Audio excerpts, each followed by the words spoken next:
Sometimes the deepest loneliness comes not from being alone, but from believing you'll never find someone who understands the weight you carry. Sometimes salvation arrives in the form of a gentle giant who sees past your broken dreams to the strength you forgot you possessed. In the autumn of 1891, Marcus Thompson stood nearly 7 feet tall with hands that could gentle a wild stallion or craft furniture from raw timber. But his heart had grown as cold as the Colorado winters that had claimed too much of what he loved.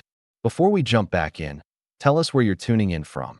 And if this story touches you, make sure you're subscribed, because tomorrow, I've saved something extra special for you.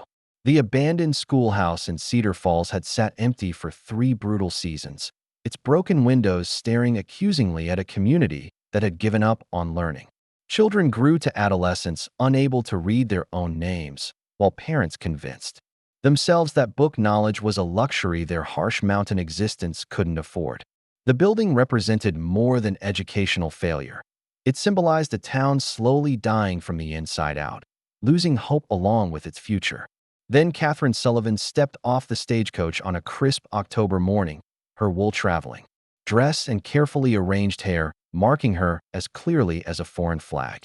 She carried a leather satchel containing her teaching credentials from Boston Normal School and a heart full of determination that had survived scandal, betrayal, and the kind of social destruction that drove refined ladies to desperate measures. The driver set her single trunk on the wooden sidewalk with obvious skepticism about her chances of surviving until spring. But it was Marcus Thompson who noticed the way she looked at that broken schoolhouse, not with dismay at its condition, but with the calculating gaze of someone who could see possibility where others saw only decay. When their eyes met across the dusty main street, something passed between them that neither could have explained, recognition, perhaps, of kindred. Spirits who had learned to carry their burdens alone because no one else seemed strong enough to help. That evening, as the first snow began to fall and the temperature dropped toward the bone-deep cold that would define the next 6 months, Marcus approached Catherine outside Miller's boarding house with words that would echo through the hardest winter either of them had ever faced. "Miss Sullivan, I've been cold too many winters to watch another good person freeze to death in this town. Give me one season to show you that Cedar Falls can become the kind of place where dreams grow instead of die, and I promise you'll never spend another winter wondering if you matter to anyone." It wasn't a proposal of marriage or even friendship. It was something deeper and more complex, an offer of partnership in building something that could outlast the brutal seasons that had defeated so many others. Catherine studied this giant of a man whose weathered face showed kindness despite the hardships etched in every line, and saw in his steady gray eyes the same desperate hope she'd been carrying since leaving Boston in disgrace. Perhaps they were both broken enough to understand how to help each other heal. The promise seemed impossible given the circumstances that surrounded them. Cedar Falls was dying slowly but steadily, its population dwindling each year as young people fled to Denver or Colorado Springs seeking opportunities their hometown couldn't provide. The school had failed because the community couldn't support a teacher through the isolation and hardship of mountain winters, and 3 previous educators had abandoned their posts before Christmas arrived. The economic depression had hit agricultural communities particularly hard, leaving families struggling to provide basic necessities, let alone educational luxuries. But Marcus Thompson had spent the last 5 years watching his community surrender piece by piece to despair, and he'd decided that some battles were worth fighting regardless of the odds. His own education had come through painful self-teaching. After his parents' death left him responsible for the family ranch at 16. Every contract he'd struggled to understand, every legal document that had confused him, every opportunity he'd missed due to ignorance had strengthened his conviction that no child should face such disadvantages. The Colorado Territory in the autumn of 1891 was a place where survival often trumped dreams, but Catherine Sullivan had not traveled 2,000 miles to accept defeat before she'd even attempted victory. The boarding house room that would serve as her temporary home was sparse and cold, furnished with only the essentials that frontier pragmatism demanded. A narrow bed with a thin mattress, a washstand with a cracked mirror, and a single chair, positioned near a window that offered views of the mountains that would soon trap them all in winter's embrace. She unpacked her belongings with methodical precision, each item a reminder of the life she'd left behind and the uncertain future she was determined to create. Her teaching certificates lay flat in the bottom of her trunk, their official seals. And formal language a stark contrast to the rough-hewn reality of her new surroundings. The books she'd managed to bring, primers, readers, arithmetic texts, and her personal copies of literature that had sustained her through darker times, represented both tools and treasures that would need to serve multiple purposes in the challenging months ahead. The scandals that had driven her from Boston felt distant now, though their emotional weight remained constant. False accusations of improper conduct with a married school board member had destroyed her reputation and teaching position despite her complete innocence. The truth had mattered less than the appearance of impropriety, and Catherine had learned the hard lesson that sometimes a woman's virtue was less important than her perceived vulnerability to gossip and social destruction. She'd chosen exile over the slow death of remaining in a community that would always whisper about her supposed transgressions. Marcus Thompson had his own reasons for understanding exile and redemption. The Timber Creek ranch that he'd inherited from his parents represented both legacy and burden. A property that had supported his family for 2 generations but now struggled under economic pressures that threatened its survival. Cattle prices had fallen dramatically, making it difficult to maintain the herd size necessary for profitability, while harsh winters had claimed livestock and damaged buildings that required expensive repairs he could barely afford. Preparing and narrating this story took us a lot of time, so if you are enjoying it, subscribe to our channel. It means a lot to us. Now back to the story. But the ranch also provided Marcus with independence and resources that most men in Cedar Falls couldn't claim. His inherited land was valuable, his cattle were among the finest in the territory when properly managed, and his skills as both rancher and craftsman made him respected throughout the community. More importantly, his parents had instilled in him values that prioritized long-term community building over short-term personal gain, a perspective that made him willing to invest his own resources in projects that might not benefit him directly but would strengthen the society they were all trying to build together. The first meeting between Catherine and the town's unofficial leadership took place in Whitmore's General Store, where important community business was traditionally conducted over coffee and the kind of blunt conversation that frontier life demanded. Mayor Henry Blackwell, a successful businessman whose primary concern was maintaining Cedar Falls' economic viability, made no effort to hide his skepticism about hiring another teacher who would likely abandon her post before spring arrived. "Miss Sullivan," he said, settling his considerable bulk into a chair that creaked under his weight.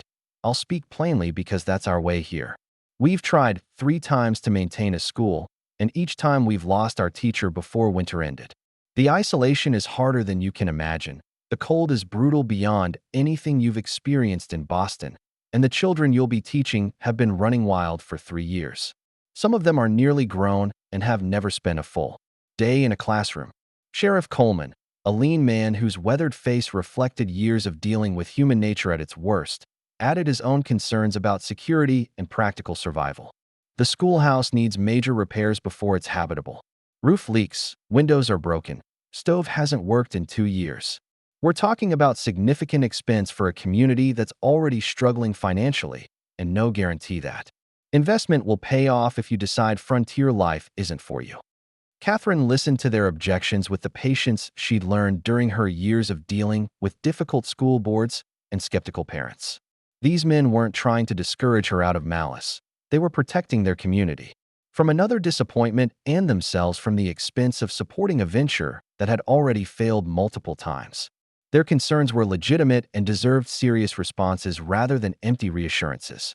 "Gentlemen," she said, her voice carrying the authority that had made her effective in Boston's most challenging schools, "I understand your reservations because I share them. I wouldn't have traveled this far if I weren't committed to seeing this through, but I also won't pretend that good intentions alone will overcome the practical challenges you've described." She paused, studying each man's face to ensure she had their complete attention before continuing. "What I can offer is experience with difficult educational situations, a willingness to adapt traditional teaching methods to frontier needs, and a personal commitment to this community that goes beyond professional obligation. I came here not because I had no other options, but because Cedar Falls represents the kind of challenge that could define my entire career. The discussion might have continued indefinitely with polite skepticism and careful promises, but Marcus Thompson's entrance changed the entire dynamic of the meeting. His presence filled the store's cramped space, not just with his considerable physical size, but with an authority that came from being someone the community trusted to follow through on his commitments. When Marcus spoke, people listened, not because they feared him, but because his word had proven reliable through years of consistent action. "Miss Sullivan has my full support," he announced without preamble, his deep voice carrying the finality of a man accustomed to making decisions and living with their consequences. "The schoolhouse will be repaired properly and quickly, with materials and labor provided at my expense. Miss Sullivan will have firewood, supplies, and whatever else she needs to succeed, guaranteed through the entire school year regardless of weather or other circumstances." Mayor Blackwell's eyebrows rose at the scope of Marcus's commitment. "That's a generous offer, but it's also a significant financial risk. School repairs alone could cost more than most folks earn in a year, and if Miss Sullivan decides frontier life isn't suitable, then we'll have a properly repaired building that can serve the community in other ways," Marcus interrupted. "But Miss Sullivan isn't going anywhere. Are you, Miss Sullivan?" Catherine felt the weight of every person's attention as they waited for her response to what amounted to a public declaration of confidence in her character and determination. Marcus Thompson was essentially betting his reputation and resources on her ability to succeed where others had failed, and his support would either validate her presence in the community or make her failure even more conspicuous and damaging. "Mr. Thompson's confidence is both flattering and somewhat intimidating," she replied carefully, "but I appreciate his willingness to invest in our school's success. I can promise you that I'll honor that investment with every effort I possess."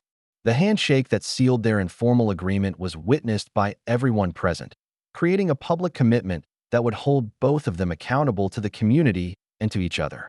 But as Catherine felt the strength and warmth of Marcus's enormous hand engulfing hers, she realized that their partnership represented something more complex than a simple business arrangement between a teacher and a community benefactor.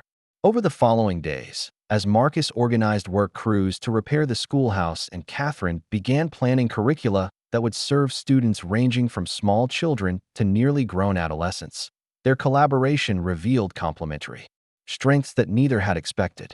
Marcus's practical knowledge of construction and community resources combined effectively with Catherine's educational expertise and organizational skills, creating a planning process that addressed both immediate needs and long-term sustainability.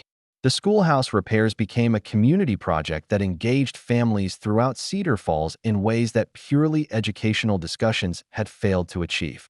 Men contributed labor and materials, while women organized meals for the work crews and childcare for families whose parents were occupied with construction tasks. Children who would soon be Catherine's students helped with simple tasks that made them feel invested in their school's restoration while giving Catherine opportunities to observe their personalities and capabilities. Marcus's leadership during the renovation process revealed qualities that impressed Catherine increasingly each day. His physical strength was obvious. He could lift roof beams that required 3 ordinary men working together, but his planning skills and attention to detail suggested an intelligence that frontier life often concealed. He understood construction techniques, material costs, and project management with professional competence, organizing the work efficiently while maintaining quality standards that would ensure the building's durability through harsh mountain winters. But it was Marcus's gentleness with the children that most surprised Catherine and gave her the first real hope that her teaching position might succeed where others had failed. He knew every child's name and family situation, spoke to them with respect rather than condescension, and demonstrated genuine interest in their education that went beyond mere community obligation. When 8-year-old Emma Foster asked him why fixing the school was so important, his answer revealed the depth of his commitment to their shared project. "Emma, every time you learn to read a new word or solve a harder arithmetic problem, you become stronger and more capable of building the life you want rather than just accepting whatever life hands you. Miss Sullivan is here to help you become the person you're meant to be, but she can't do that in a broken building with no heat and no supplies. So we're fixing everything properly because you and your friends deserve the same educational opportunities that children in Denver or Boston take for granted. As the first snow began falling and the schoolhouse neared completion, Catherine realized that Marcus Thompson had already fulfilled the most important part of his promise to her. She no longer felt like an outsider struggling to prove herself worthy of community acceptance. She felt like a valued partner in building something that would benefit everyone involved. The loneliness that had driven her west was beginning to give way to a sense of belonging that she'd never experienced even in the supposedly sophisticated circles of Boston society. The cold that had defined too many winters of both their lives was starting to feel like something they could overcome together, one day and one challenge at a time, through the simple but revolutionary act of refusing to give up on each other or the dreams that had brought them together in the first place. The morning sun painted frost crystals across the newly repaired schoolhouse windows as Catherine arrived to find Marcus already inside, adjusting the freshly installed wood stove with the methodical precision of someone who understood that small details often determine the difference between success and failure. Steam rose from a coffee pot he'd brought from his ranch, and the warmth radiating from the restored heating system transformed the space from an abandoned shell into something that felt genuinely welcoming for the first time in years. "You're here early," Catherine observed, setting down the basket of teaching materials she'd been preparing since dawn. The restoration work had progressed faster than anyone had expected, thanks largely to Marcus's ability to coordinate skilled labor while contributing his own considerable expertise to the most challenging aspects of the project. "Wanted to make sure everything was working properly before your first day," Marcus replied, checking the stove's draft one more time before closing the firebox. "This old building has been cold for too long. Figured it deserved to wake up warm." For once, the metaphor wasn't lost on Catherine, who had spent enough sleepless nights wondering whether she'd made a terrible mistake in coming to Cedar Falls to appreciate the deeper meaning behind his words. The schoolhouse represented more than educational opportunity. It symbolized hope for a community that had begun to believe renewal was impossible, and the warmth Marcus had restored extended far beyond mere physical comfort. She moved through the space, examining the repairs with professional attention to educational functionality rather than simply aesthetic improvement. The broken windows had been replaced with glass that let in maximum natural light while providing proper insulation against mountain weather. Damaged floorboards had been replaced with smooth pine that would be safe for children while remaining easy to clean and maintain. Most importantly, the roof repairs eliminated the leaks that had made the building unusable during previous attempts to maintain regular classes. "You've thought of everything," Catherine said, running her hand along the newly constructed shelving that would hold books and educational materials. "These aren't just repairs. This is professional classroom design." Marcus's slight smile suggested both satisfaction with her approval and perhaps a hint of embarrassment at the thoroughness of his preparations. "Spent some time in Denver last month, visiting schools there to see how they arrange things. Figured if we were going to do this, we should do it right the first time." The revelation that he'd researched educational facility design specifically for her classroom demonstrated a level of commitment that went beyond simple community support. Marcus had invested not just money and labor, but time and intellectual effort in ensuring that her teaching environment would meet professional standards rather than merely achieving basic functionality.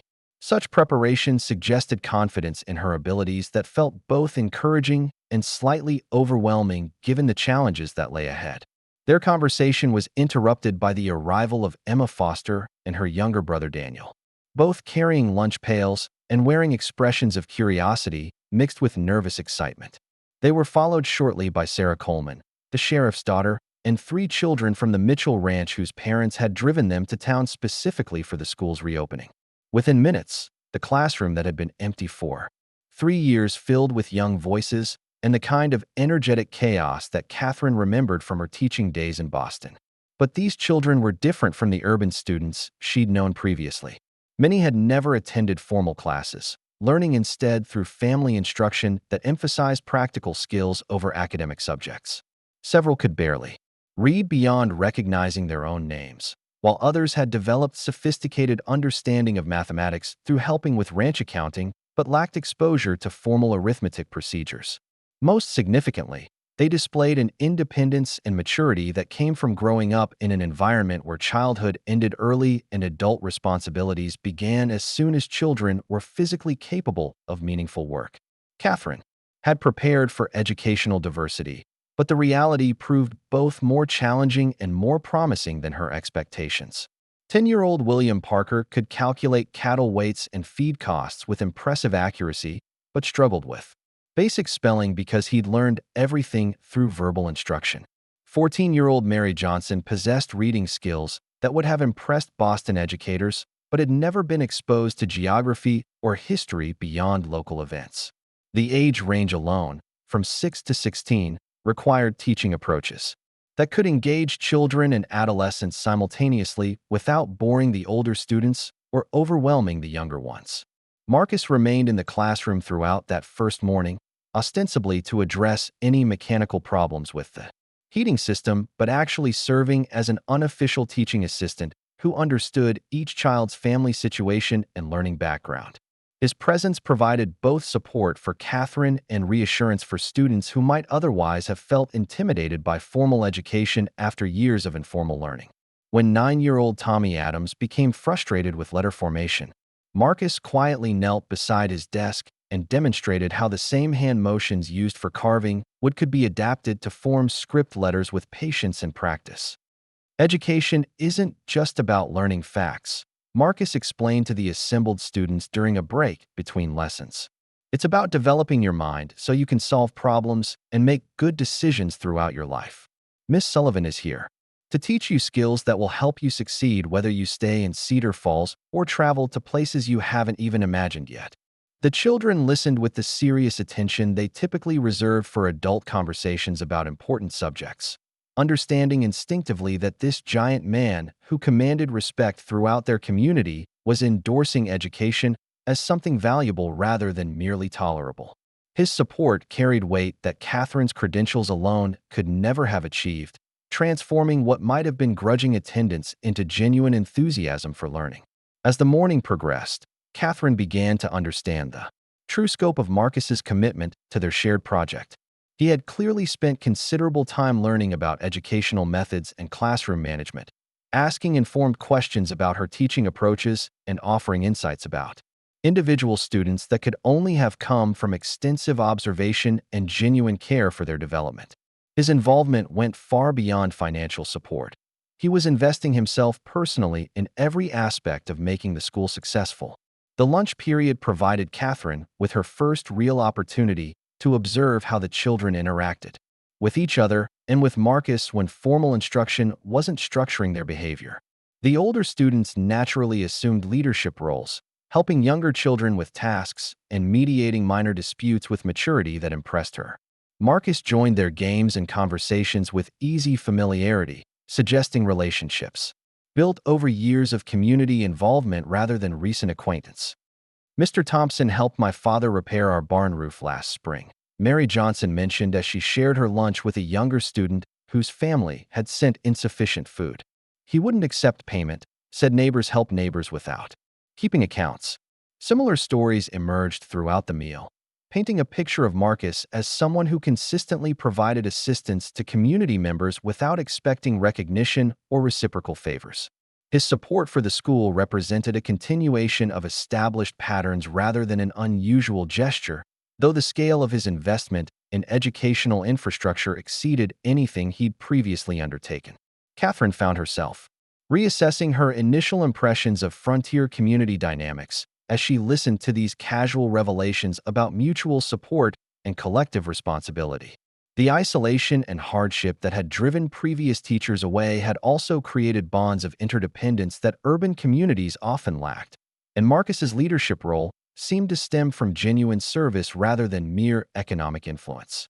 The afternoon brought their first real challenge when a sudden snow squall reduced visibility to mere feet and temperatures dropped precipitously as Arctic air swept down from the mountains.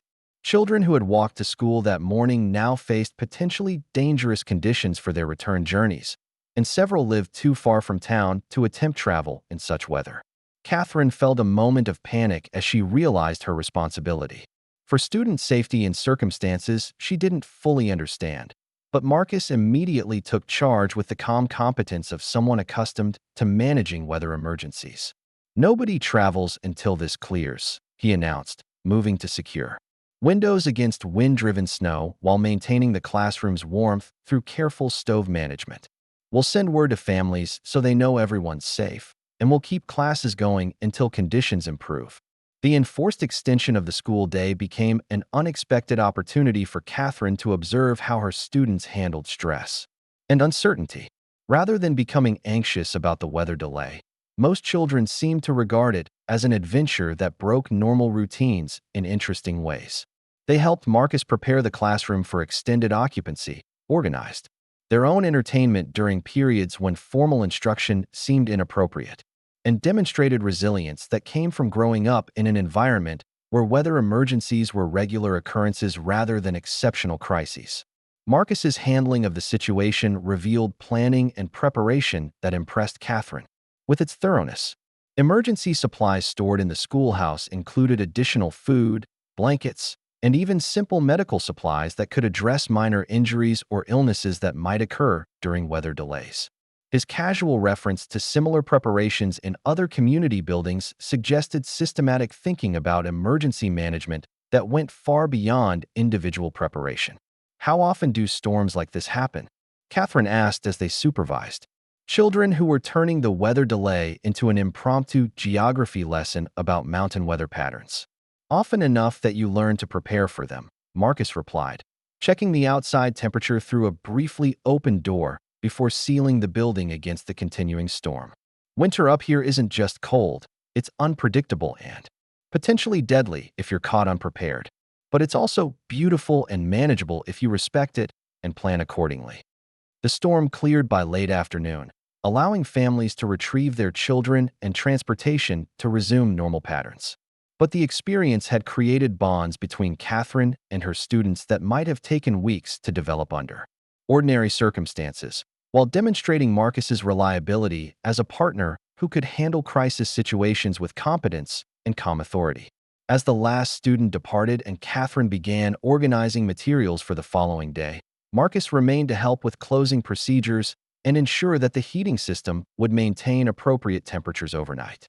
Their conversation during these quiet moments revealed aspects of his character that his public persona as a successful rancher and community leader only partially suggested. "I was 15 when my parents died," he said, adjusting window coverings to maximize heat retention while maintaining security. "Pneumonia took them both that winter, and suddenly I was responsible for a ranch I barely understood and isolation. That nearly broke me. Spent 2 years teaching myself to read contracts and legal documents because I couldn't afford mistakes that illiteracy might cause."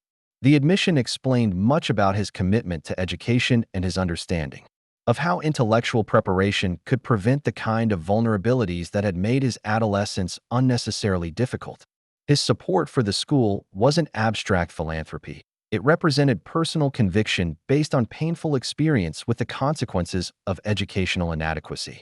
"The children you're teaching today won't face those same disadvantages," he continued, banking the stove fire to maintain warmth without risking overnight hazards. "They'll be able to read any document, understand any contract, and make informed decisions about their futures because someone cared enough to provide them with proper education." Catherine felt the weight of responsibility settling around her like a warm cloak as she realized that her success or failure would determine educational opportunities for an entire generation of Cedar Falls children. But Marcus's quiet confidence in her abilities provided strength that made the challenge feel manageable rather than overwhelming, and his partnership offered resources and support that previous teachers had lacked. Walking back to her boarding house through the crisp evening air, Catherine reflected on how dramatically her circumstances had changed since arriving in Cedar Falls just weeks earlier.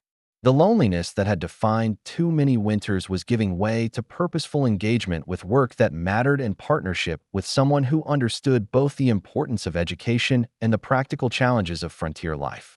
The schoolhouse behind them glowed with warm light from windows that would welcome students again tomorrow, a beacon of hope in a community that had learned to believe in the possibility of renewal. Marcus's promise that she would never spend another winter. Wondering if she mattered to anyone was already proving true in ways that neither of them had fully anticipated when their partnership began. Part 3. Early success and hope. December arrived with the kind of brutal cold that reminded everyone why previous teachers had abandoned their posts before Christmas, but Catherine's classroom remained a warm sanctuary where learning flourished, despite conditions that would have challenged even experienced frontier educators.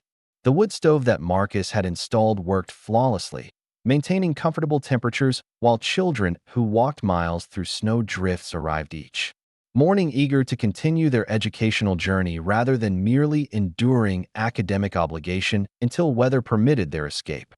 The transformation in her students' capabilities and enthusiasm exceeded every expectation Catherine had developed during her years of teaching in more conventional circumstances. Emma Foster, who had arrived in September barely able to recognize alphabet letters, was now reading simple stories with growing confidence and helping younger children master phonics skills that had initially challenged her own comprehension. William Parker's mathematical abilities had expanded beyond practical ranch calculations to include formal arithmetic procedures that would prepare him for advanced commerce or engineering studies if he chose to pursue such education. Most remarkably, 14-year-old Mary Johnson had emerged as an unofficial teaching assistant whose natural pedagogical instincts and deep understanding of local culture made her invaluable in bridging gaps between Catherine's formal educational training and the practical needs of frontier students. Mary could explain complex concepts using examples from ranch life that made abstract ideas concrete and meaningful, while her patience with struggling students demonstrated maturity that impressed visiting adults who observed classroom activities.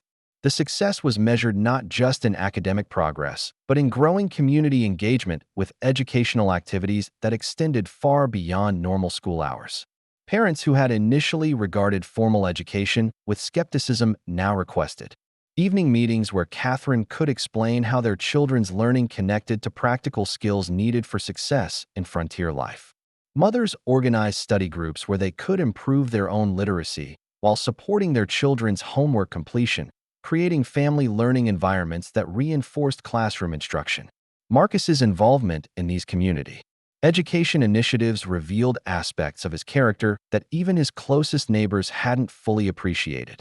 His evening literacy classes for adults who had missed formal schooling opportunities drew participants from throughout the region, including several ranch foremen whose improved reading skills immediately enhanced their job performance and earning potential. He taught these classes with the same patient attention to individual needs that characterized his interactions with children, never displaying impatience with adult students who struggled with concepts that came easily to younger minds. Education isn't just for children, he explained to a packed schoolhouse during one of these evening sessions. Every person in this room has skills and knowledge that could benefit from reading and writing abilities. A cowboy who can read veterinary texts will take better care of livestock. A ranch wife who can understand seed catalogs will grow better gardens. Parents who can help their children with homework will strengthen family bonds while supporting academic success. These words carried particular weight because they came from someone whose own lack of formal education had created real hardships and missed opportunities. Marcus's willingness to share his personal struggles with literacy provided encouragement for adults who felt embarrassed about their educational limitations, while his current success demonstrated that persistent effort could overcome even significant initial disadvantages. Catherine found herself learning from these adult education sessions almost as much as she contributed to them. The practical knowledge possessed by frontier adults, understanding of weather patterns, animal behavior, plant cultivation, mechanical repair, and resource management, represented sophisticated expertise that formal schooling often overlooked. Her teaching became more effective as she learned to incorporate local knowledge into standard curricula, creating educational experiences that honored both academic traditions and regional wisdom. The integration of practical skills with formal education produced learning outcomes that impressed visiting territorial officials who came to Cedar Falls specifically to evaluate the school's progress. Inspector James Crawford from the Territorial Education Department arrived in mid-December expecting to find another struggling frontier school barely maintaining basic functionality, but instead discovered an educational program that exceeded standards maintained by much larger and better-funded institutions. Miss Sullivan has created something remarkable here. He reported to territorial authorities after spending 3 days observing classroom activities and interviewing community members. The academic progress is impressive, but more importantly, she's developed an educational model that serves frontier communities without requiring them to abandon their cultural values or practical priorities. This could serve as a template for rural schools throughout the territory. The recognition brought both pride and increased pressure as Catherine realized that their success was attracting attention that could bring additional resources, but also heightened expectations for continued achievement. Marcus's steady presence provided reassurance during moments when external recognition felt overwhelming, his quiet confidence reminding her that their primary obligation remained serving Cedar Falls children rather than impressing distant officials. Christmas preparations became a community celebration that showcased how education was transforming social dynamics throughout the region. Students organized a holiday program that demonstrated their academic progress while honoring local traditions. With recitations, musical performances, and dramatic presentations that drew audiences from neighboring communities. Parents who had initially questioned the value of formal schooling now spoke proudly about their children's achievements, while grandparents marveled at educational opportunities that hadn't existed during their own childhoods. Marcus contributed to the celebration by crafting wooden toys for every child in the school, each piece individually designed to reflect the recipient's interests and abilities while serving educational purposes that would extend learning beyond formal classroom activities. His gifts ranged from alphabet blocks for beginning readers to complex wooden puzzles that challenged advanced students' problem-solving capabilities, demonstrating understanding of educational principles that impressed Catherine with its sophistication. "You've been studying pedagogy," she observed as they arranged his handcrafted toys around the schoolhouse Christmas tree. "These aren't just beautiful crafts, they're carefully designed learning tools." Marcus's slight embarrassment at her recognition suggested that his educational preparation had been more extensive than he typically revealed. "Figured if I was going to support a school, I should understand how children learn best." Ordered some books from Denver, corresponded with educators in other territories. Seemed like the responsible thing to do. The casual mention of extensive self-education revealed the depth of his commitment to their shared project while explaining the sophisticated understanding of child development that informed his interactions with students. His investment in learning educational theory demonstrated the same thorough preparation that characterized his approach to ranch management and community leadership, suggesting that he regarded the school's success as seriously as any business venture. New Year's Day brought visitors from throughout the region who came specifically to observe Cedar Falls' educational achievements and consider implementing similar programs in their own communities. The school that had been empty for 3 years now served as a demonstration site for innovative rural education, while Catherine found herself consulting with teachers and administrators who sought to replicate their success in other frontier settings. But perhaps the most significant measure of their achievement was the change in community attitudes toward education and intellectual development. Families who had previously regarded book learning as impractical luxury now prioritized their children's academic progress, making sacrifices to ensure regular school attendance and creating home environments that supported educational goals. Young adults who had missed formal schooling opportunities were returning to take advantage of evening classes, while older residents expressed regret about their own limited literacy while celebrating their children's academic achievements. The success extended beyond academic measurement to encompass social transformation that strengthened community bonds and created new opportunities for collective advancement. The school had become a gathering place for activities that ranged from public meetings to cultural events, while educational achievements provided shared pride that unified families and neighbors around common purposes. Marcus's role in facilitating these broader social changes demonstrated leadership abilities that had previously been applied mainly to business and practical community needs. His evening classes had evolved into forums for discussing territorial politics, economic development, and social issues that affected everyone in the region. Adults who had improved their literacy skills through his instruction now participated more effectively in local government and community planning, creating civic engagement that strengthened democratic participation. We're not just teaching children to read and write, Catherine reflected as they prepared for another evening adult education session. We're creating an informed citizenry that can participate effectively in territorial development and eventual statehood. Marcus nodded agreement while arranging chairs for the anticipated crowd of adult learners. Education serves democracy, but it also serves individual dignity. Every person who learns to read gains independence and self-respect that nobody can take away from them. The philosophical depth of his commitment to education impressed Catherine with its sophistication and moral foundation. Marcus's support for their school represented more than practical community improvement. It reflected deeply held beliefs about human potential and social responsibility that transformed educational success into moral achievement. As winter deepened and their first academic year approached its midpoint, the partnership between Catherine and Marcus had evolved beyond professional collaboration into something that resembled the deepest friendship either had ever experienced.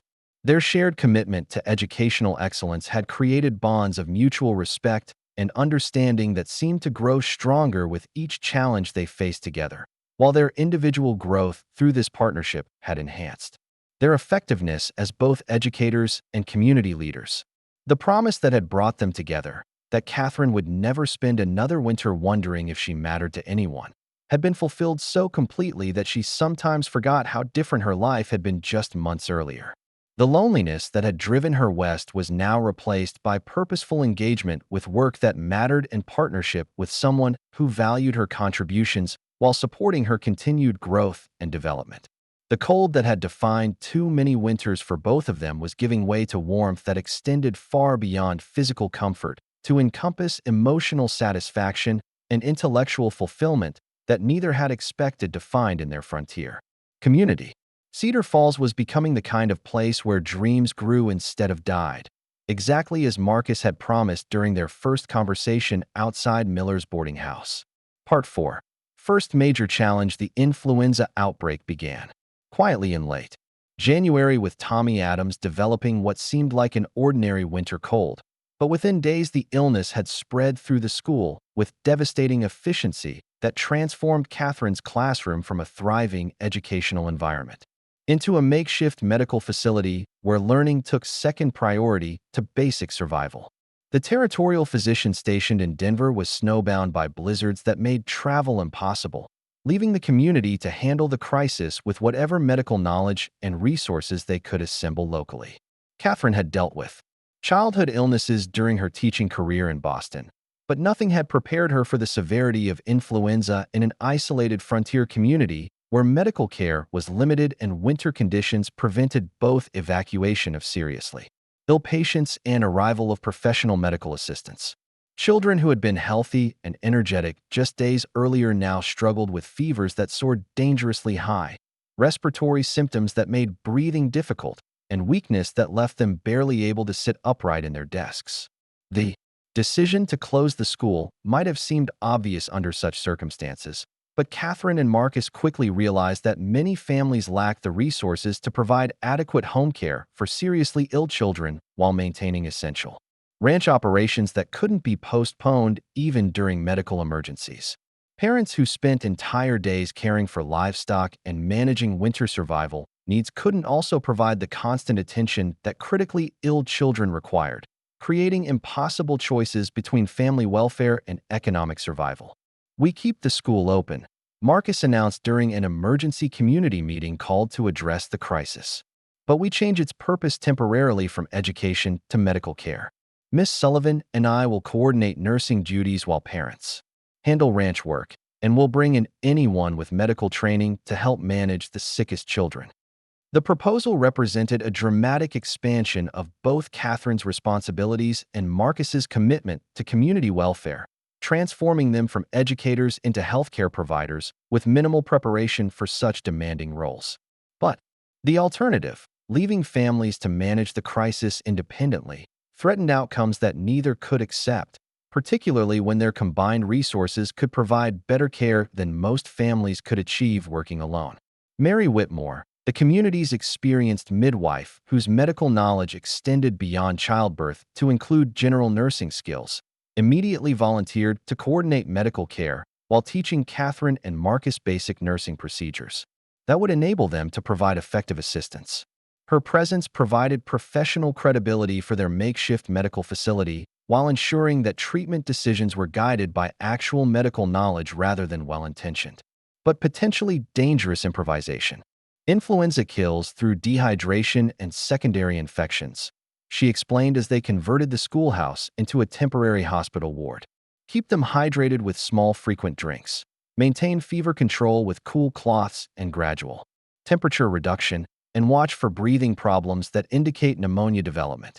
Most children will recover if we can prevent complications during the acute phase. The transformation of their classroom required resources and organizational skills that tested both Catherine's administrative abilities and Marcus's capacity for rapid problem-solving under pressure.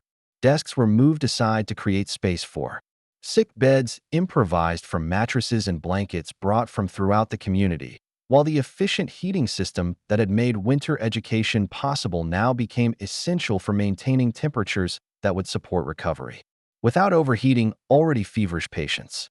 Marcus's leadership during the medical crisis revealed qualities that impressed community members who had known him for years but never seen him manage life-or-death emergencies with such competence and calm authority.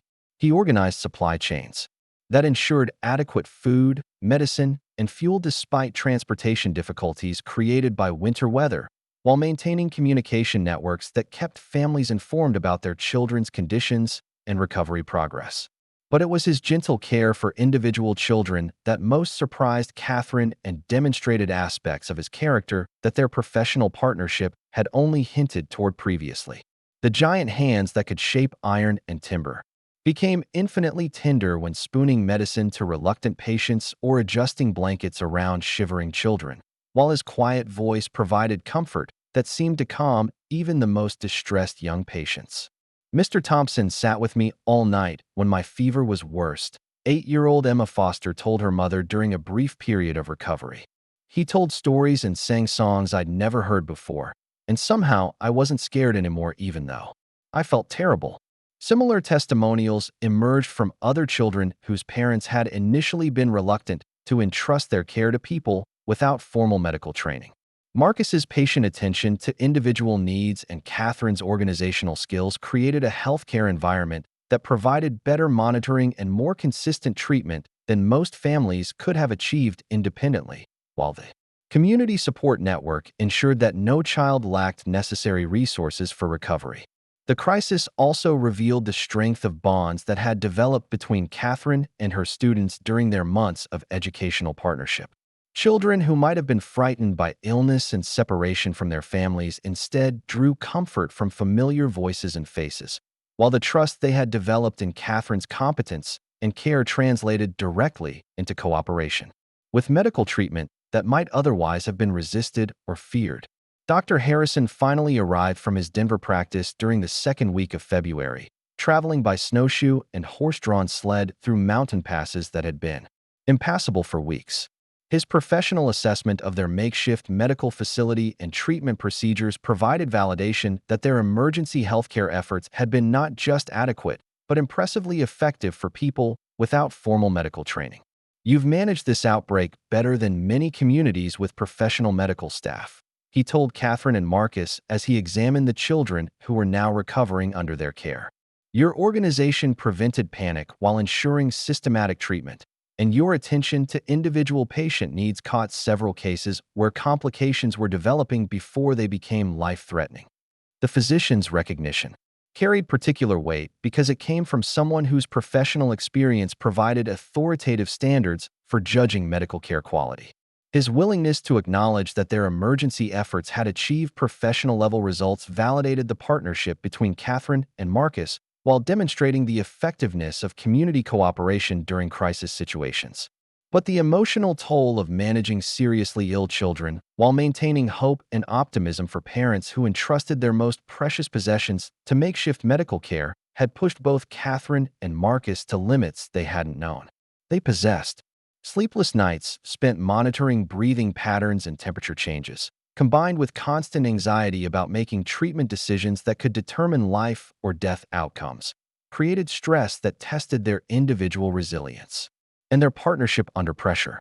"I keep wondering if we're doing enough," Catherine confided to Marcus during a brief rest break after they had worked for 36 hours straight caring for children whose conditions had seemed to worsen. Despite their best efforts, what if our inexperience means we miss something important? What if good intentions aren't sufficient to save lives?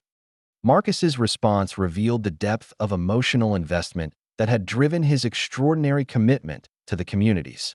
Children throughout the crisis. "We're doing everything possible with the resources available to us. These children are alive and recovering because we refused to give up on them when the situation seemed hopeless. That has to be enough because it's all we have to offer." The recovery period brought gradual return to normal routines, but also recognition that the crisis had fundamentally changed relationships within their community and between Catherine and Marcus personally. Parents who had initially questioned whether formal education was worth supporting now understood that their school represented much more than academic instruction. It served as a community resource that could provide essential services during emergencies when other systems failed. More personally, the weeks of working together under extreme pressure had revealed aspects of each other's character that deepened their mutual respect and emotional connection.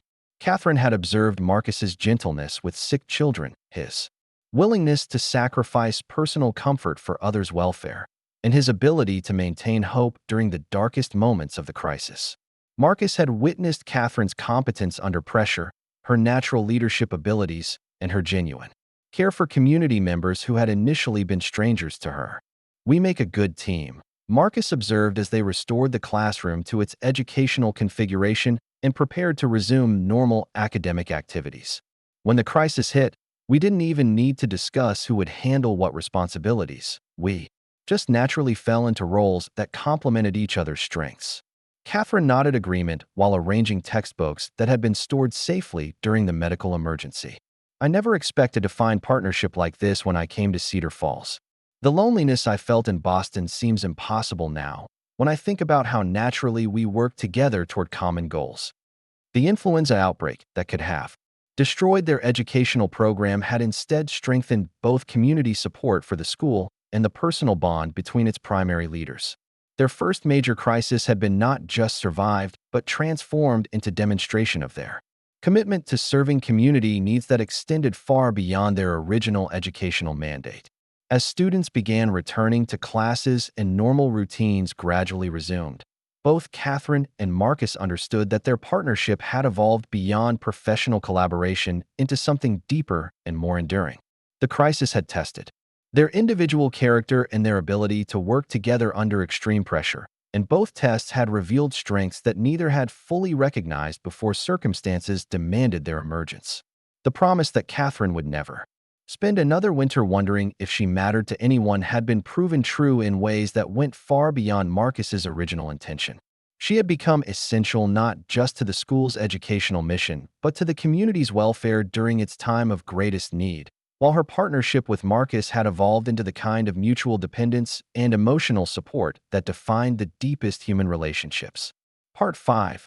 Expansion and growing success. Spring's arrival brought validation of their educational achievements that exceeded everyone's expectations when territorial education officials announced that Cedar Falls had achieved the highest academic test scores of any rural school in Colorado Territory, an accomplishment that attracted attention from educators throughout the western United States who sought to understand how a frontier community had developed such an effective educational program in less than one academic year. The success was measured not just in standardized examination results, but in practical demonstrations of learning that impressed visiting officials who observed students applying their education to real-world challenges with sophistication that rivaled much older and better-funded institutions. 10-year-old William Parker could calculate complex ranch management problems while explaining his mathematical reasoning with clarity that impressed territorial mathematicians, while Emma Foster Reed allowed from advanced literature with comprehension, an expression that would have been remarkable for urban students twice her age. But perhaps most significantly, The educational program had begun attracting families from neighboring communities who relocated specifically to provide their children with access to superior schooling opportunities. The Jenkins family sold their ranch in Wyoming Territory and purchased property near Cedar Falls specifically so their 4 children could attend Catherine's school, while the Morrison clan decided against planned relocation to Denver because they didn't want to interrupt their children's education by leaving their current academic program. "We're becoming a destination rather than a place people leave," Marcus observed as they reviewed enrollment applications for the upcoming academic year. Families are choosing Cedar Falls because of educational opportunities rather than despite educational limitations. The transformation represented exactly the kind of community development that Marcus had envisioned when he first promised Catherine that their partnership could help Cedar Falls become a place where dreams grew instead of died. But the success also created new challenges as increased enrollment strained facilities and resources that had been adequate for their original smaller student body, but would require expansion to accommodate growing demand for admission. Catherine found herself designing curricula for 3 distinct grade levels simultaneously, while also preparing to train additional teachers who would be needed to manage increased enrollment without compromising educational quality.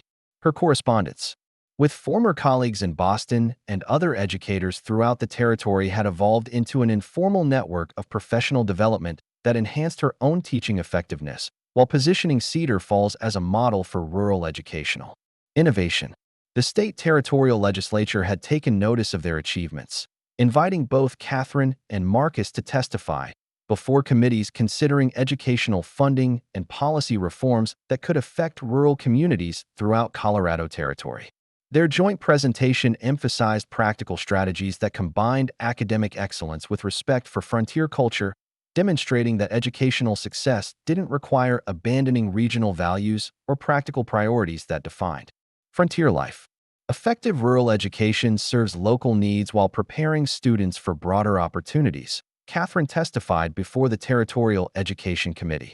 Our students learn advanced mathematics and literature while also developing practical skills that serve their families and community. Education should expand possibilities rather than requiring students to choose between academic achievement and cultural identity.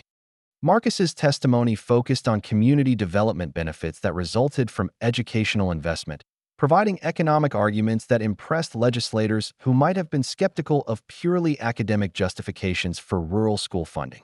His detailed analysis of how improved literacy had enhanced business development, community organization, and civic participation provided compelling evidence that educational expenditure produced measurable returns on public investment. Every dollar spent on rural education generates multiple dollars in economic development, he explained to legislators who were considering budget allocations for frontier schools. Educated citizens create businesses, participate effectively in democratic governance, and contribute to regional development in ways that justify educational investment from purely economic perspectives. Their testimony contributed to passage of territorial legislation that increased funding for rural schools while establishing Cedar Falls as a model program that would receive additional resources to support teacher training and curriculum development for other frontier communities. The recognition brought both pride and additional responsibilities as their local success evolved into regional leadership roles that expanded their influence beyond their immediate community. The summer months brought construction of additional classroom buildings designed to accommodate increased enrollment while maintaining the intimate learning environment that had contributed to their initial success. Marcus supervised the construction personally, ensuring that new facilities incorporated design improvements based on their year of educational experience, while maintaining architectural consistency with existing buildings that had proven effective for frontier education. But the expansion also required recruitment of additional teachers who could maintain educational standards while adapting to frontier conditions that had defeated previous educators who lacked adequate preparation for rural challenges. Catherine developed a teacher training program that combined pedagogical instruction with practical survival skills, ensuring that new educators would be prepared for both academic responsibilities and environmental demands that defined frontier teaching. Teaching in rural communities requires different skills than urban education. She explained to prospective teachers who came from throughout the territory to participate in her summer training institute. You need to understand how to adapt curricula to local needs, manage multi-grade classrooms effectively, and serve community functions that extend beyond traditional academic instruction. The teacher training program became another innovation that attracted attention from educational authorities throughout the Western Territories, who recognized that rural teacher preparation required specialized approaches that traditional normal schools had failed to address adequately. Catherine's curriculum combined theoretical education with practical experience that prepared teachers for realities they would encounter in frontier communities. Marcus's role in the teacher training program demonstrated educational understanding that continued to surprise Catherine with its sophistication and depth. His workshops on community relations taught prospective teachers how to build local support for educational programs while respecting cultural values that might initially seem incompatible with academic goals. His practical instruction on frontier survival skills ensured that new teachers would be prepared for environmental challenges that could otherwise undermine their effectiveness or personal safety. Rural teachers must be community partners rather than outside experts. He explained to trainees who had arrived with urban teaching experience but limited understanding of frontier social dynamics. Your success depends on earning local trust and demonstrating that education serves community needs rather than replacing local values with foreign concepts. The training program's graduates began establishing successful schools throughout the territory, creating a network of educational excellence that enhanced Cedar Falls' reputation while providing career advancement opportunities for teachers who wanted to remain in rural education rather than seeking urban positions that offered higher salaries but less community impact. By autumn, their second academic year began with enrollment that had doubled from their initial student body while maintaining admission standards that ensured educational quality wouldn't be compromised by rapid growth. The additional teachers trained through Catherine's Summer Institute brought diverse expertise that enriched curricular offerings while sharing teaching responsibilities that had previously fallen entirely on Catherine's shoulders. The success attracted visitors from Eastern educational institutions who came specifically to study frontier educational innovation that challenged conventional assumptions about rural school limitations. University professors from Harvard and Yale spent weeks observing classroom activities and interviewing community members, documenting educational practices that could inform teacher training and policy development throughout the United States. You've created something unprecedented, Professor Jonathan Edwards from Harvard's Education Department told Catherine after completing his extensive observation and analysis. This rural school provides educational opportunities that rival the finest urban institutions while maintaining authentic connection to local culture and practical needs. Your model deserves national attention and replication. The recognition from prestigious Eastern institutions validated approaches that had been developed through practical experience rather than academic theory, demonstrating that frontier innovation could produce educational excellence that impressed even the most sophisticated observers. But perhaps more importantly, the attention focused national awareness on rural educational potential that had been largely ignored by policy makers who assumed that quality education required urban resources and infrastructure.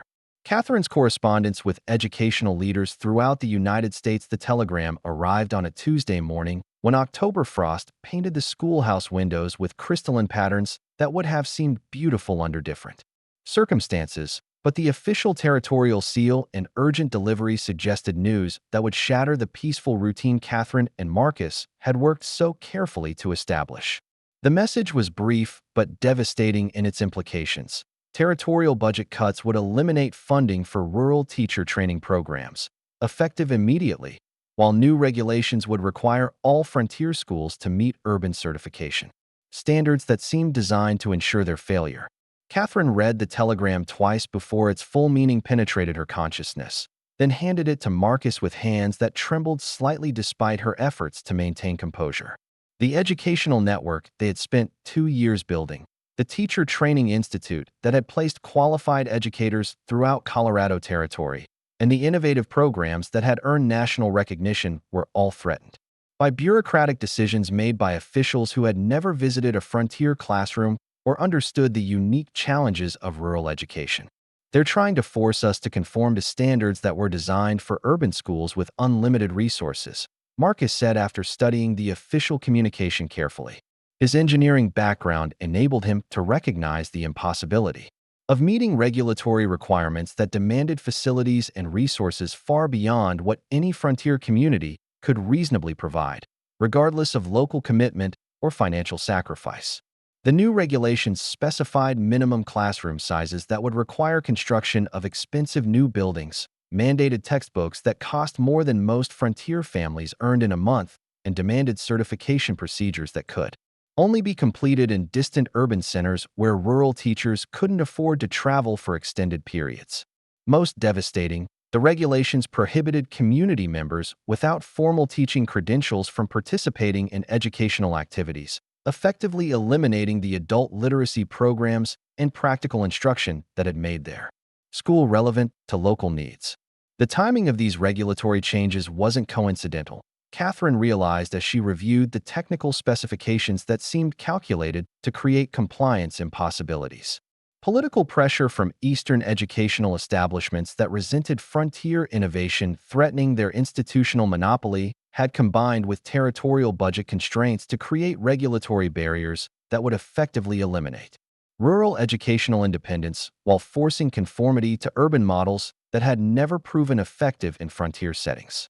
This isn't about educational quality, she told Marcus as they reviewed the exhaustive list of new requirements that would need implementation within 6 months or face mandatory school closure.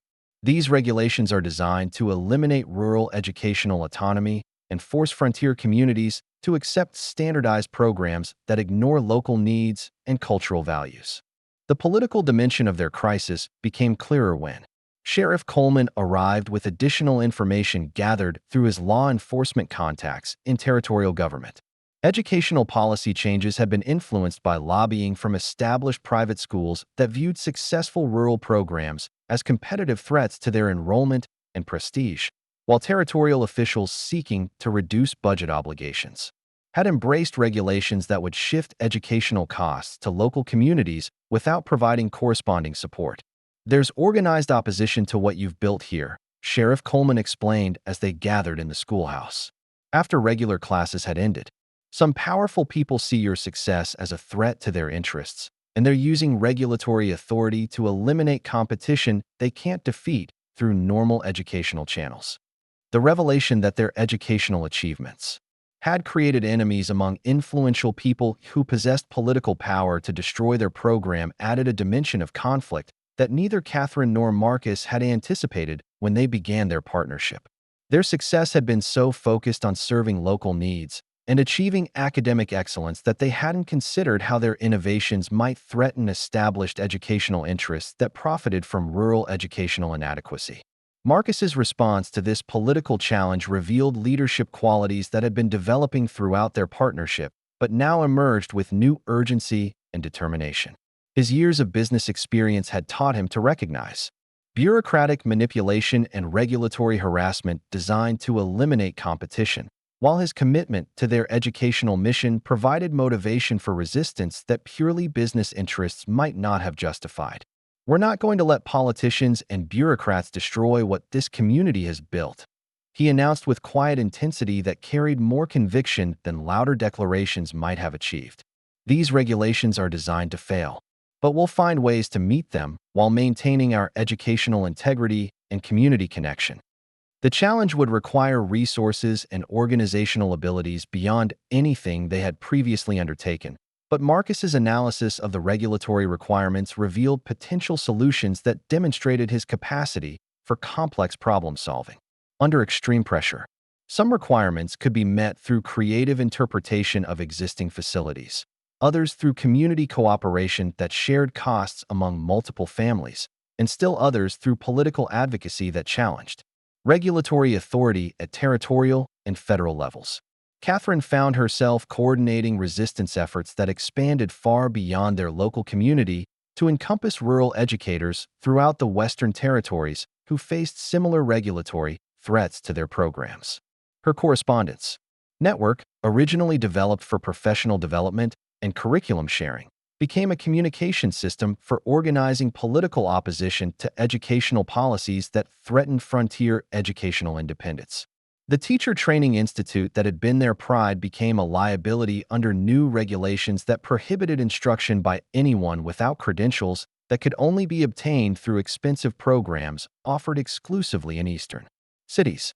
The practical workshops that had prepared rural teachers for frontier challenges were deemed unqualified instruction by officials who had never attempted to manage multi-grade classrooms in isolated communities where the nearest professional support was hundreds of miles away. But perhaps most personally devastating, the new regulations threatened to eliminate Catherine's own teaching position by requiring certification updates that would necessitate full-time study in Denver or Colorado Springs for at least one academic year. The bureaucratic requirement was clearly designed to remove successful rural educators from their communities during the precise period when their absence would be most damaging to local educational programs. They want to force me to choose between maintaining my certification and abandoning the community that has become my home, Catherine told Marcus as they reviewed the impossible timeline for compliance with regulatory demands. It's deliberately designed to ensure that rural teachers can't meet requirements without destroying the programs they've built.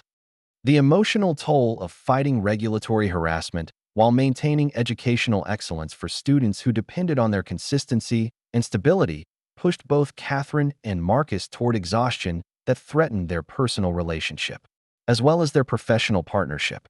Sleepless nights spent preparing legal challenges to regulatory authority combined with 16-hour days managing increased administrative requirements while continuing normal teaching responsibilities created stress that tested their individual resilience and mutual support systems. The crisis deepened when parents throughout their enrollment area received official notifications that their children's education would not be recognized by territorial authorities unless the school achieved compliance with new regulations by the specified deadline. Families who had relocated specifically to access quality education now faced choices between accepting educational disruption or moving again to communities with certified programs that might not provide equivalent academic opportunities. "We're losing students every week," Catherine reported during one of their increasingly frequent emergency planning sessions. The Williams family is moving back to Wyoming territory because they can't risk having their children's education declared invalid by territorial authorities. The Hendersons are considering Denver despite their preference for rural life, and 3 other families have inquired about alternative educational options. The departure of students represented more than enrollment reduction. It threatened the critical mass of community support that had made their educational innovations possible. Fewer students meant reduced local financial support, while departing families often included the most committed advocates for educational excellence, who had provided leadership for community-wide educational initiatives. Marcus's business experience provided strategies for managing financial pressure during periods of reduced income. But even his considerable personal resources couldn't indefinitely subsidize a school whose enrollment was declining due to regulatory uncertainty.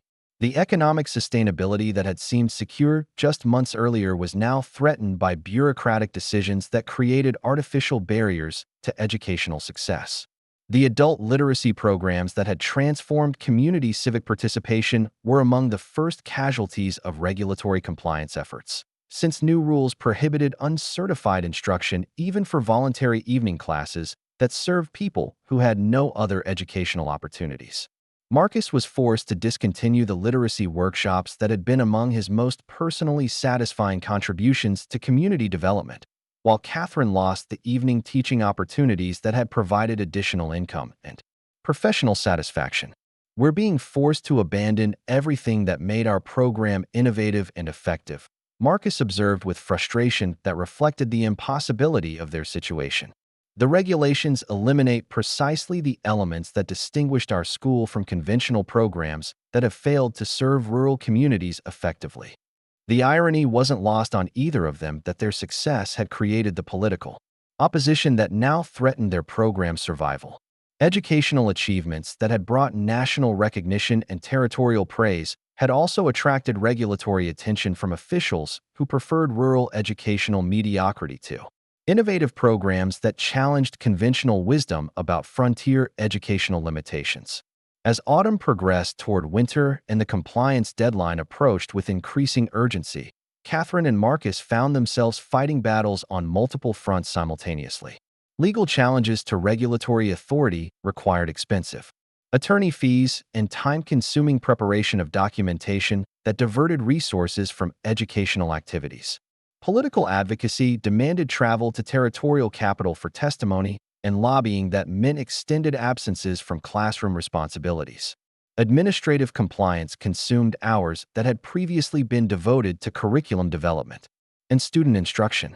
The mounting pressure tested their partnership in ways that previous challenges hadn't approached, since regulatory harassment created stress that couldn't be resolved through hard work and community cooperation alone. Their individual responses to bureaucratic manipulation revealed personality differences that had been masked by their shared commitment to educational excellence, while external pressure created tensions that challenged their ability to maintain mutual support during crisis periods. "Sometimes I wonder if we're fighting a battle we can't win," Catherine admitted during a particularly discouraging evening when regulatory compliance efforts had consumed an entire day without producing meaningful progress toward meeting impossible requirements. "Maybe the forces arrayed against us are too powerful and too determined to eliminate rural educational independence." Marcus's response revealed the depth of his commitment to their shared mission and to Catherine personally, demonstrating that their partnership had evolved beyond professional collaboration into emotional bonds that could survive even the most severe external pressure. His quiet determination provided stability that enabled Catherine to maintain hope during periods when bureaucratic harassment seemed designed specifically to destroy her spirit and professional confidence. "We're not fighting for regulatory compliance," he reminded her with conviction that remained unshaken despite months of escalating pressure. "We're fighting for the right of frontier communities to educate their children according to local values and needs rather than distant bureaucratic preferences. That's a battle worth winning regardless of the cost or difficulty involved." The winter that had once represented seasonal rhythm now approached with the additional burden of regulatory deadlines that would determine whether their educational program could survive bureaucratic assault designed to eliminate rural educational innovation. The cold that had previously been merely environmental would soon be accompanied by institutional coldness that threatened everything they had built together through 2 years of partnership that had transformed both their individual lives and their entire community. Part 7. External forces threatened everything. The delegation from the Colorado Educational Standards Board arrived without warning on a bitter November morning when snow swirled horizontally across the schoolyard and temperatures plunged below zero, their expensive carriages and Eastern clothing marking them as clearly as uniforms in a community where everyone recognized the difference between neighbors and outside officials intent on enforcing regulations that threatened local educational independence.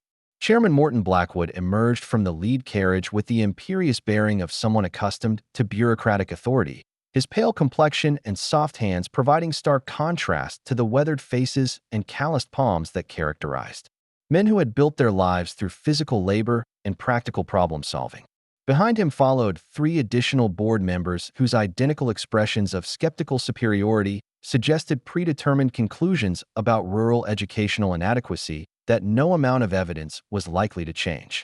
"Miss Sullivan," Blackwood announced without preliminary courtesies, "we're here to conduct the mandatory compliance inspection that will determine whether this facility meets territorial educational standards. I trust you have all required documentation prepared for our review."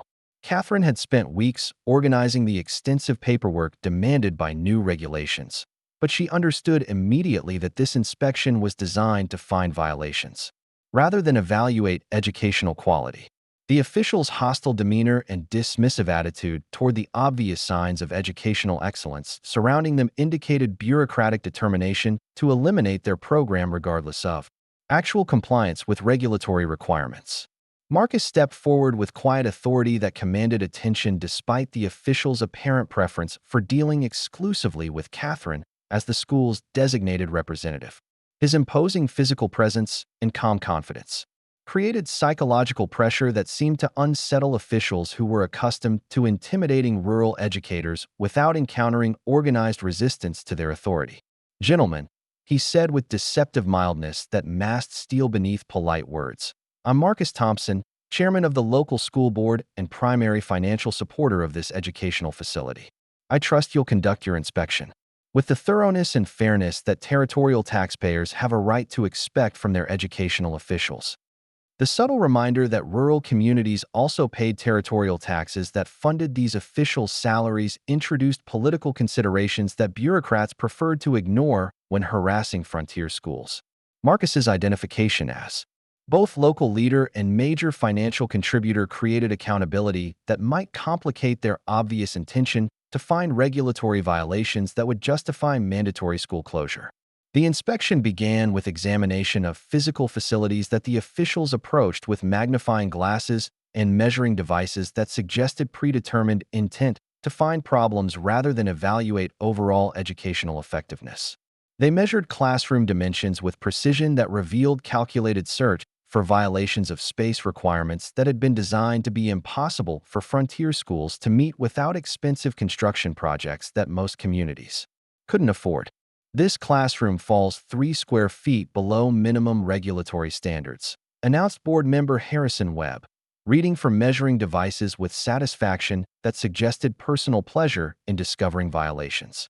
New territorial regulations specify exact dimensional requirements that cannot be waived for rural facilities regardless of local circumstances or educational outcomes.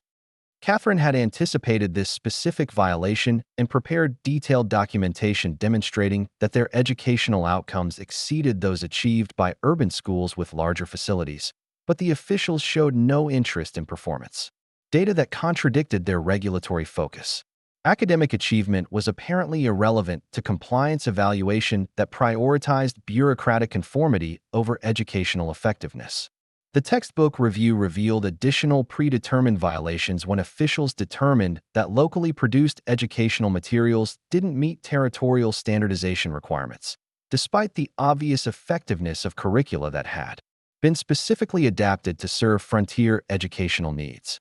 Books that incorporated regional history, local economic examples, and cultural references that made learning relevant to rural students were deemed non-standard and therefore unacceptable for territorial recognition.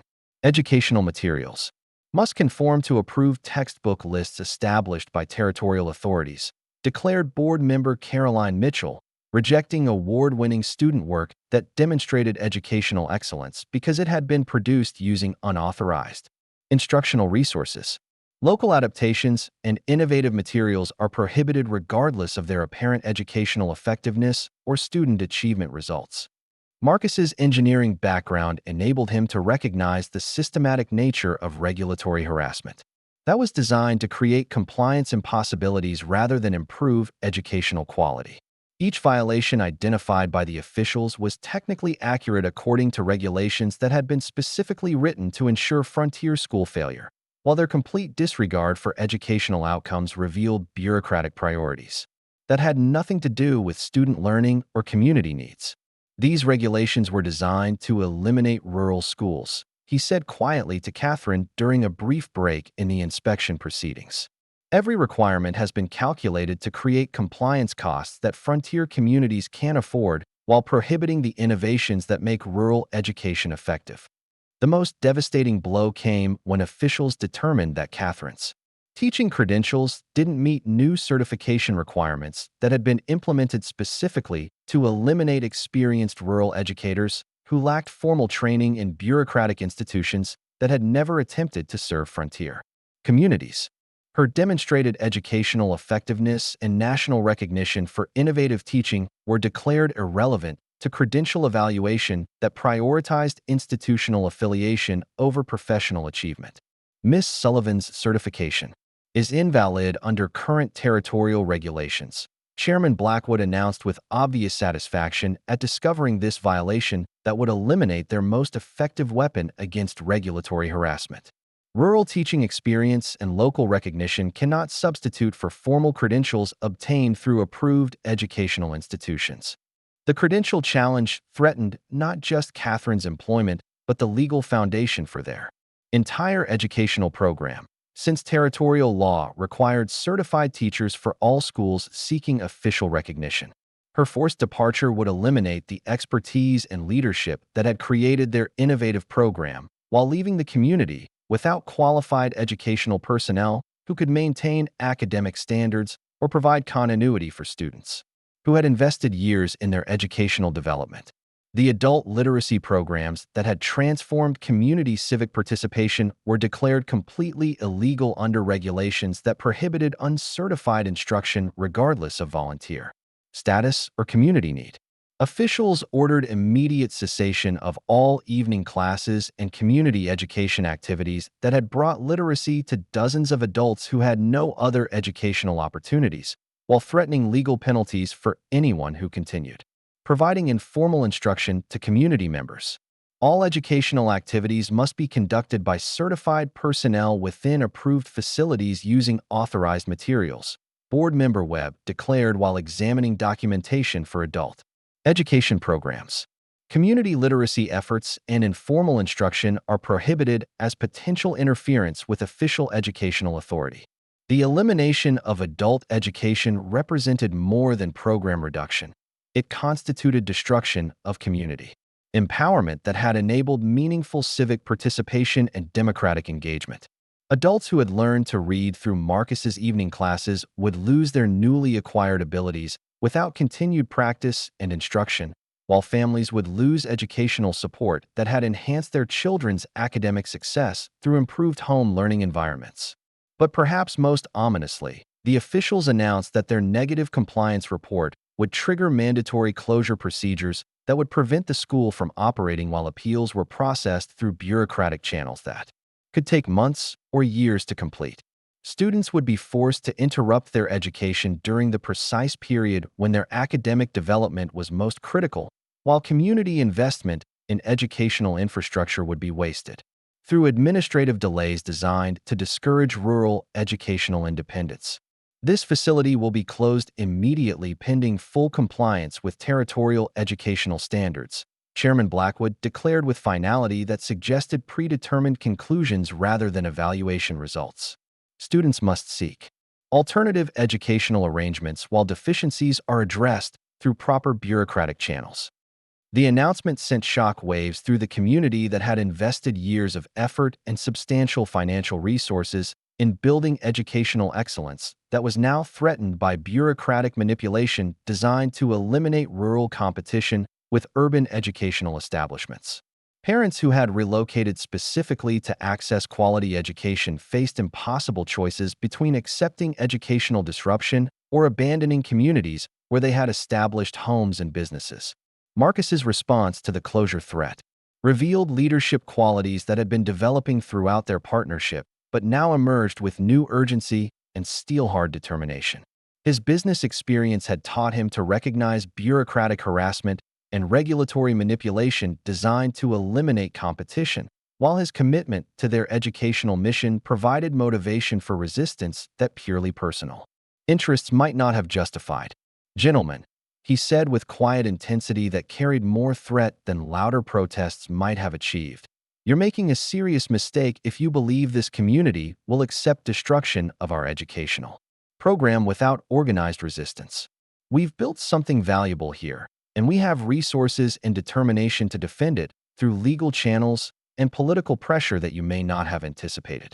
The officials' obvious discomfort with organized resistance suggested bureaucratic preference for intimidating isolated rural educators who lacked resources and community support necessary for effective legal challenges to regulatory authority. Their attempt to complete the inspection quickly and depart before organized opposition could mobilize indicated recognition that extended presence in the community might expose their harassment to public scrutiny that could complicate their political objectives. Sheriff Coleman's arrival during the final phase of the inspection introduced law enforcement authority that complicated the officials' position by creating witnesses to their bureaucratic harassment and potential legal accountability for regulatory decisions that might exceed their legitimate authority. His presence suggested community preparation for organized resistance that extended beyond educational advocacy to encompass broader political and legal challenges to territorial overreach. These proceedings are being documented for potential legal review. Sheriff Coleman announced while positioning himself where he could observe all official activities.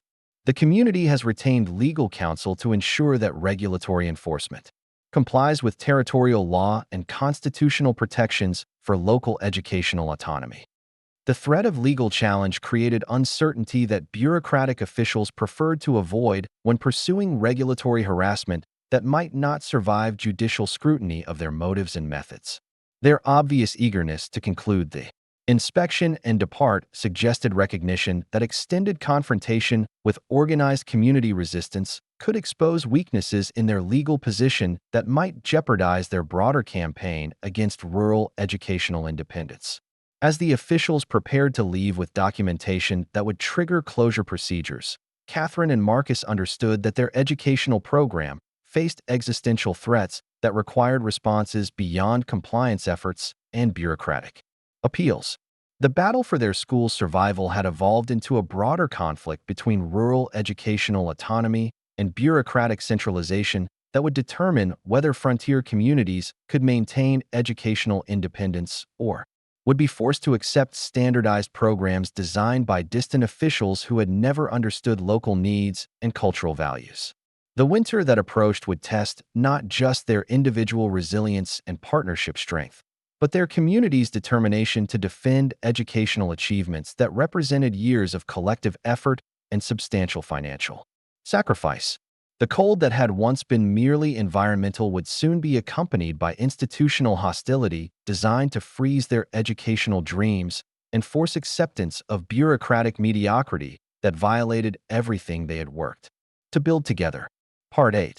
The Dark Night of the Soul. The closure notice arrived by certified mail 3 days after the official's departure, its official seals and legal terminology carrying the weight of territorial authority that could destroy years of educational achievement through bureaucratic decree that ignored community wishes and student needs.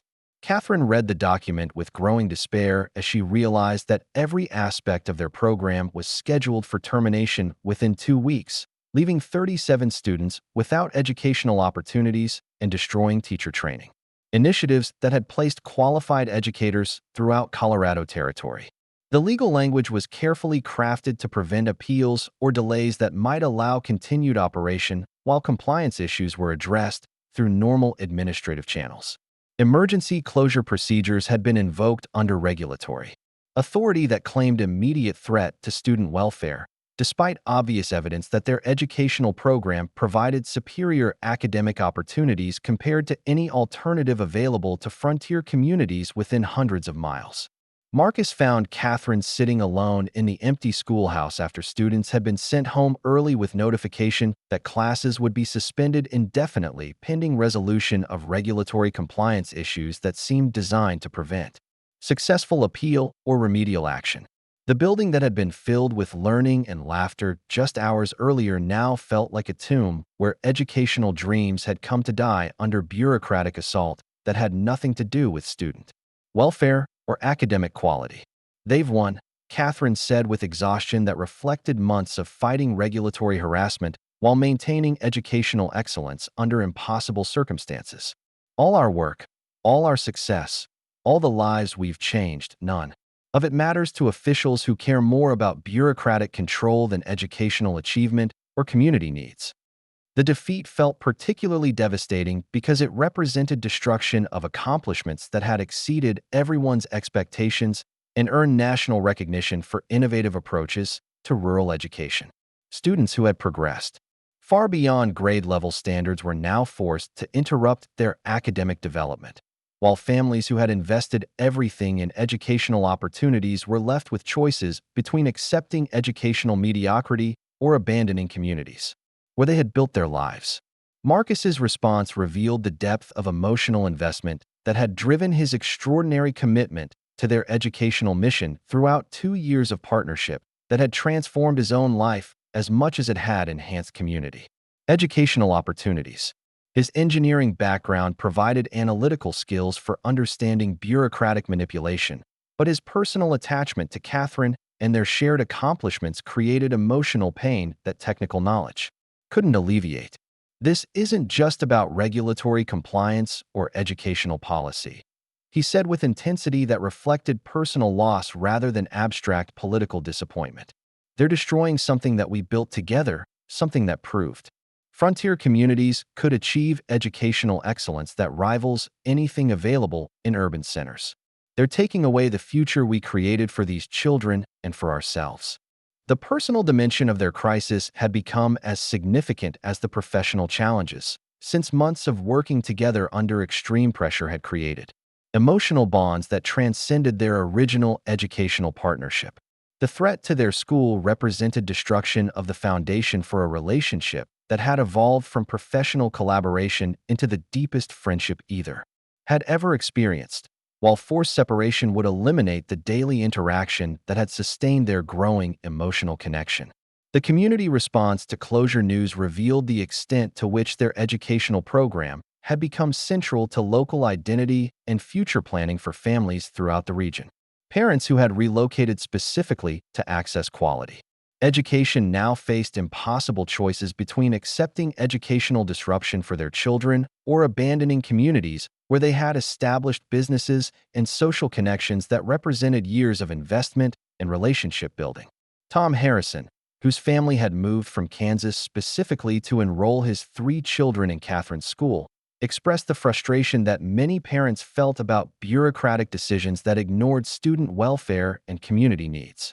My kids were finally getting the education they deserved, learning advanced subjects that will prepare them for whatever future they choose. Now they're being forced back into educational mediocrity because some officials in Denver don't want rural communities to succeed. The economic impact extended beyond individual family decisions to encompass broader community development that had been built around educational excellence as a foundation for attracting quality residents and business investment. The general store had expanded to serve increased population drawn by educational opportunities, while the boarding house had added rooms specifically to accommodate visiting educators and families evaluating potential relocation to access superior schooling. This will destroy everything we've built, Mayor Coleman observed during an emergency town meeting called to address the crisis. Families will leave, businesses will close, and we'll become another dying frontier town that couldn't provide the services needed to compete with urban communities for quality residents. But perhaps most personally devastating for Catherine was the realization that her teaching career was effectively over regardless of legal outcomes, since the credential challenge had destroyed her professional reputation in ways that would prevent employment at any territorial school, even if their local program somehow survived bureaucratic assault. The false accusations that had driven her from Boston seemed minor compared to official determination that her demonstrated educational effectiveness was irrelevant to certification requirements that prioritized institutional affiliation over professional achievement. "I'll never teach again," she told Marcus as they walked through the town that had become her home during 2 years of educational partnership that had provided the most professionally satisfying work of her career. "Even if we win legal challenges to the closure, my teaching credentials have been permanently damaged by official findings that will follow me wherever I attempt to find employment." The prospect of losing both her career and her community represented personal destruction that went far beyond professional disappointment to encompass elimination of the life she had built through partnership with Marcus and service to students who had become like family to her. The loneliness that had driven her west was threatening to return with compound interest, since she now understood what she would be losing if forced to abandon the relationships and sense of purpose that had made her life meaningful. Marcus's business was also suffering as community economic decline accelerated due to uncertainty about educational closure and population exodus that seemed likely to continue until the school situation was resolved. Cattle buyers who had purchased from his ranch specifically because of its location near quality educational facilities were now seeking suppliers in communities with stable schools, while potential land purchasers postponed decisions pending resolution of educational disputes that affected property values throughout the region.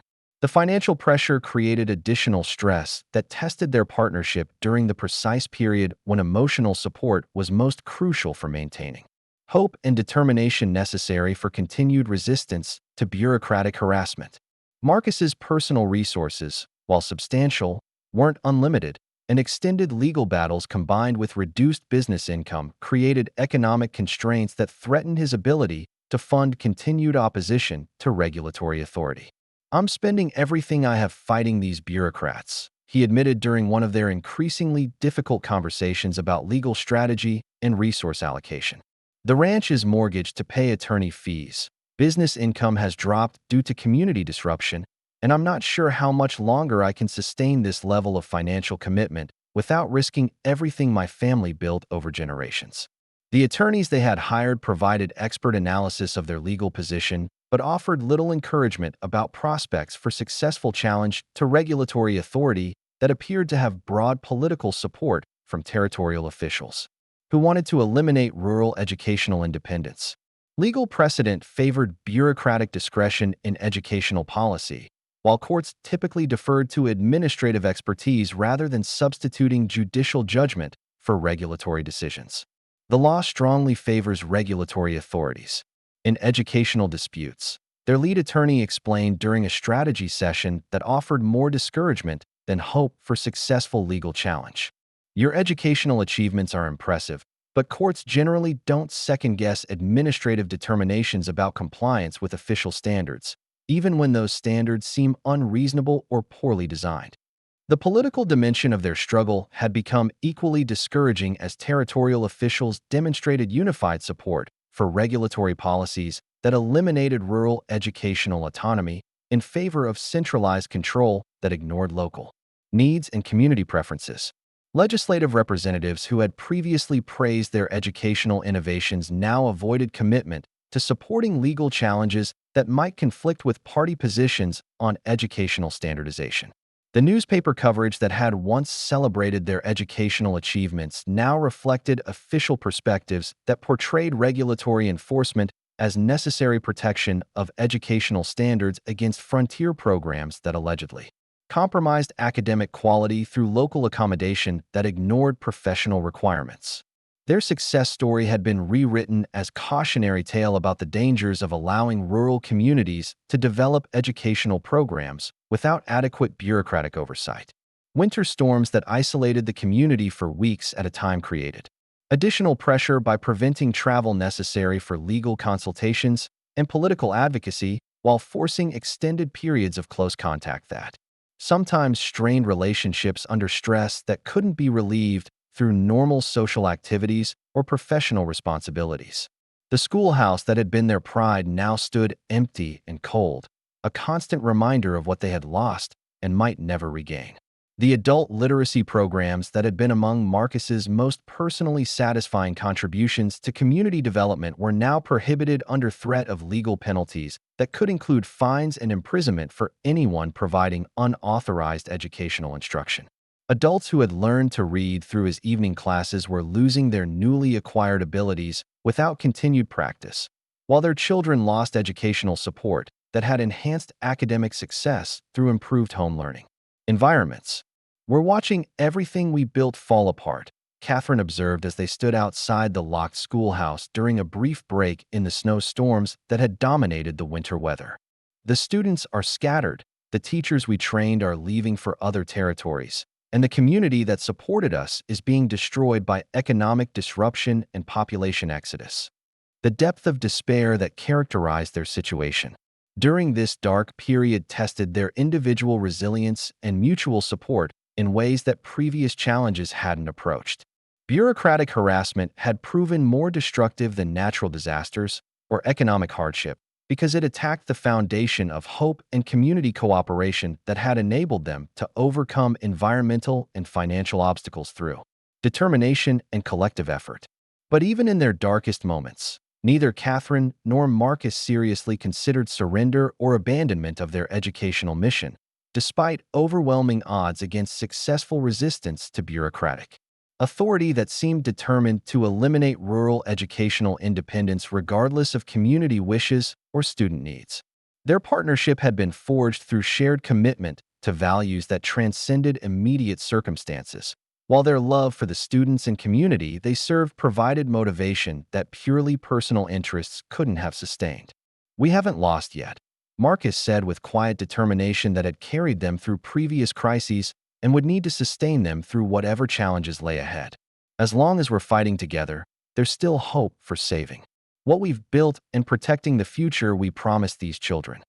The promise of warmth that had brought them together during that first conversation outside Miller's boarding house remained their anchor during the coldest winter either had ever experienced, when institutional coldness threatened to freeze their dreams permanently and force acceptance of defeat that would destroy everything they had worked to achieve together. Up next, you've got two more standout stories right on your screen. If this one hit the mark, you won't want to pass these up. Just click and check them out.